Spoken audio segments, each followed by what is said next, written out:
Erev Shabbat Shalom. We are beginning the story of Noach, the story in which God turns to the world and, at least one read in frustration, says it can't go on like this. But he finds Noah and his wife and his sons and their daughters and says, I want to save you. And in a very interesting passage, he says, while I save you, you need to create an ark. You need to go to work and build an ark. And in that ark, you need to place the word that's inherently slightly ambiguous, a Tzohar.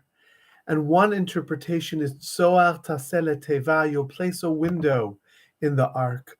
Rabbi Abba says, and that even while you're being saved, you can't close out the world around you. You have to be responsive, aware, caring, and concerned about the world around you. And there's another position of Rabbi Levi. He says, no, there are times when you need to enter into your protective cocoon, and the light will come from internal aspects. There'll be a tzohar, a margalit, a gem. There'll be your own internal light giving to this world. And many of the Mefarshim struggle with this image. When we engage the world, do we engage the world in which we are responsive to it, or do we engage the world and we're cut off from it? I believe very profoundly that yes, the world sometimes is challenging. We start from the very beginning of Genesis, that the world isn't always fair and just and good and the way we'd envision it. And there are times we need to take a step back from that world and retreat into our teva, into our ark. And I bless you all that you're blessed with homes surrounded with loved ones and friends and community that can be that ark to protect you from the challenges and tribulations. But at times, even when you withdraw from engaging this world, you always need to be aware. There needs to be a window, there needs to be a connection in that aspect of the world. You can never be fully cut off.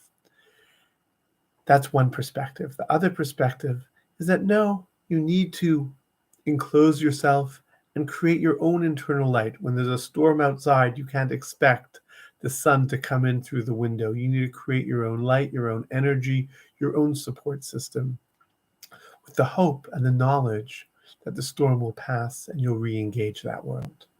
I bless us all that we are able to develop deep relationships, meaningful relationships that create for ourselves that teva, that protective cocoon, and at the same time, we never be cut off from the world around us, always having the window into the world, the care, the love, the mutual responsibility and support that creates that interconnected web that ultimately supports all of us to create a world in which the Tzohar, the window, is not one directional, but two directional, and we support and love one another. Shabbat Shalom.